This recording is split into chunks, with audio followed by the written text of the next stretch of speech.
Bismillahirrahmanirrahim. Assalamualaikum warahmatullahi wabarakatuh.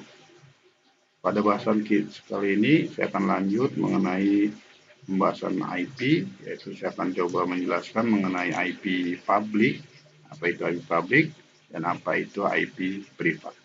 Di sini kita lihat dari bagian yang sudah saya jelaskan sebelumnya ya, bahwa IP itu dibagi menjadi 3 kelas A, B, dan C. Sedangkan untuk kelas D dan E ini tidak digunakan ya. Kita lihat di sini ada keterangannya ya. Nah, di sini berlaku secara umum tanpa membagi mana itu IP kelas, mana itu privat, dan mana itu public. Kalau kita lihat di sini ya, untuk penggunaan IP dari IP kelas A, B, dan C itu bisa aja dia masuk ke dalam golongan IP kelas publik atau dia masuk ke dalam golongan IP kelas privat. Kita harus tahu fungsi dari IP publik adalah, kita lihat bagian berikut ini. Nah, oke.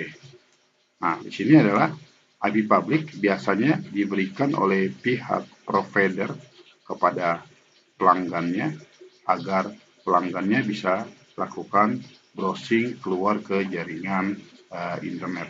Nah, sedangkan di jaringan lokal di sini pelanggan menggunakan IP-nya adalah IP privat, gitu ya. Kita lihat di sini ya.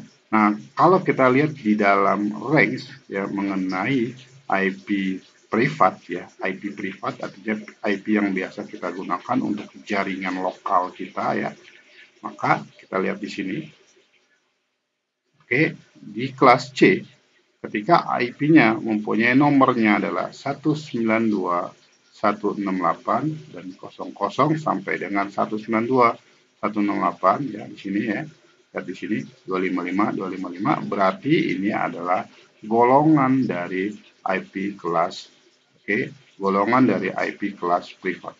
Nah, kalau misalnya contoh di luar dari ini misalnya aja contohnya adalah 200.111 maka dia masih tetap kelas C karena dia masuk ke dalam golongan kelas C. Kita lihat kelas C adalah 192 sampai dengan 223 ya.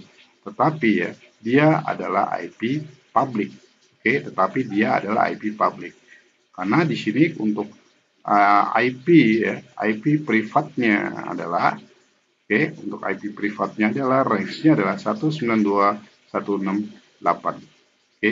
Di luar dari ini walaupun dia masih digolongkan kategori kelas C, tapi dia itu adalah IP public.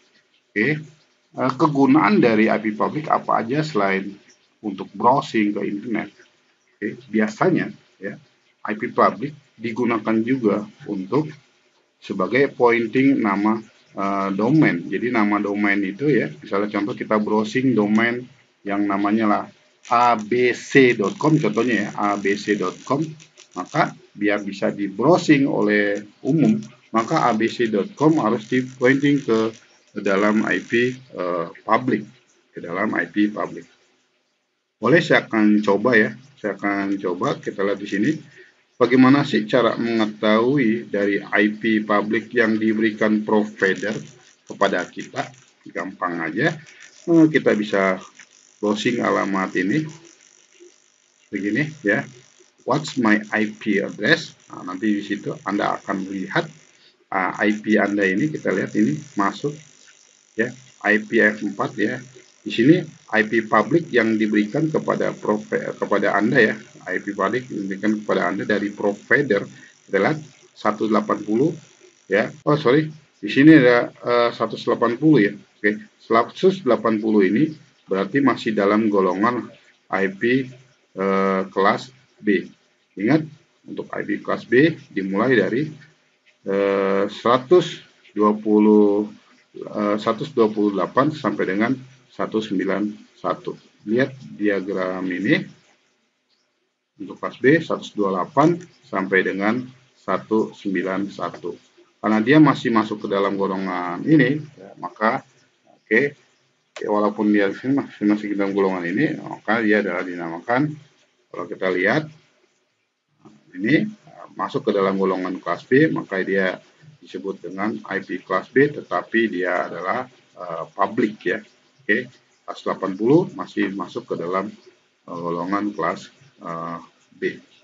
Nah, selain itu, buat apa aja ya? Selain kita sudah mengetahui bagaimana mengetahui IP address kita, dengan mengetahui IP address kita, banyak sekali kegunaannya. Mungkin kita ingin membuat sebuah web server, ya kan? Atau kita bisa mengakses dari jarak jauh dengan menggunakan IP public kita, menggunakan remote system, atau yang lain-lain seperti itu. Domain juga menggunakan IP public. Saya akan coba untuk membuktikannya. Kita bisa ketik aja di sini into dns.com, into dns.com, dan saya akan cari ya mengenai domain. Misalnya contoh aja, saya akan coba lihat ya yahoo.com. Nah, kita yahoo.com, kita lihat untuk yahoo.com di sini kita bisa lihat di scroll ke bawah. Untuk www code-nya di sini yang menggunakan 87. Oke, 87 berarti masuk ke dalam golongan IP kelas B, tetapi dia adalah masuk ke dalam IP public, bukan IP privat, ya kan? Untuk itu, maka di sini kita bisa melakukan browsing. Bagaimana kalau IP privat kita jadikan web server? Tentu aja nggak bisa ya. Nah, jadi IP privat tidak akan bisa dijadikan sebagai IP public seperti itu. Nah, kalau kita lihat di sini jelas ya, range-nya juga sudah jelas bahwa IP privat mempunyai range seperti ini. Oke, ini adalah standar dari Internet Segment Number Authority ya, yaitu tentang pengaturan IP public dan IP privat. Mungkin demikian penjelasan singkat dari saya mengenai IP address. Terima kasih. Jangan lupa di-subscribe jika bermanfaat. Wassalamualaikum warahmatullahi wabarakatuh.